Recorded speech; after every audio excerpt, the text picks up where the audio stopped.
elle a du poids Bah écoutez, en tous les cas, elle n'a pas de complexe. D'abord parce que, vous l'avez peut-être...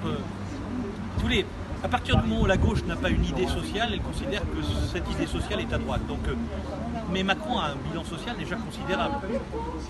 Il a, titre d'exemple, il a fait en sorte de dédoubler les classes de ZEP, qui est considérable dans les endroits où les populations sont en difficulté. Il a ouvert l'allocation chômage. Moi-même, j'en étais très surpris aux travailleurs indépendants qui n'avaient pas droit à l'allocation chômage. Il a permis aux fonctionnaires, vieux combat des fonctionnaires, d'avoir des mutuelles.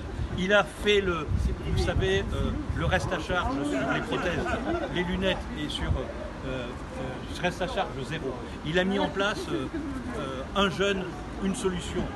Le repas à 1 € pour les jeunes pendant le confinement. Et il a mis en place surtout une protection des Français pendant le confinement qui n'a aucun équivalent dans le monde, y compris des gouvernements de gauche.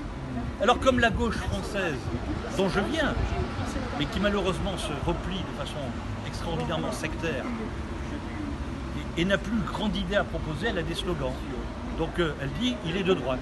Mais est-ce que ça c'est de droite? Est-ce que la gauche est contre ça? Qu'est-ce que vous avez à dire sur le bilan de Carole Delga pour ce mandat? Écoutez, moi je ne vais pas trop me mêler des affaires régionales.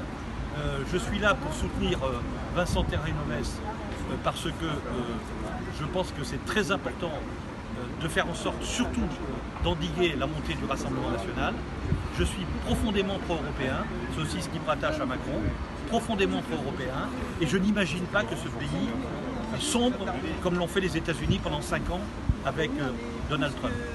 Et ça, c'est une des raisons pour lesquelles, parce que je considère qu'il est le seul à pouvoir faire obstacle, moi je soutiens Emmanuel Macron, tout en étant originaire de la gauche et du Parti socialiste. Alors Carole Delga a choisi une autre voie, que je regrette de la part de mes anciens amis socialistes, qui est une responsabilité considérable. Elle est de ceux au PS qui ont choisi de dire que Macron était l'ennemi public numéro 1. Ça fait 5 ans que ça dure. 5 ans que Marine Le Pen se roule les pouces dans une rocking chair parce que la gauche ne combat plus Le Pen, elle combat Macron. C'est une énorme responsabilité dans laquelle je ne veux pas être. Parce que ça aura des conséquences sur le vote des militants de gauche aux élections présidentielles l'année prochaine.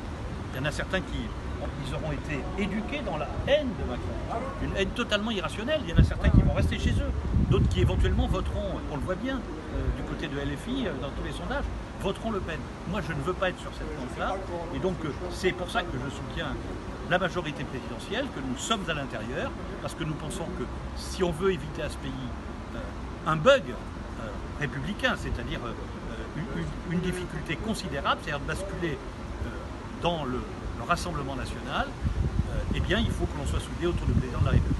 Donc voilà ce qui me sépare surtout de Carole Delga, que je connais par ailleurs, que j'ai connu sous Hollande plutôt social-démocrate, et qui maintenant est prête à fréquenter LFI, c'est-à-dire des gens communautaristes, maintenant qui versent dans le complotisme, qui sont communautaristes, elles ne sont plus universalistes LFI. Vous parlez déjà au futur des élections présidentielles.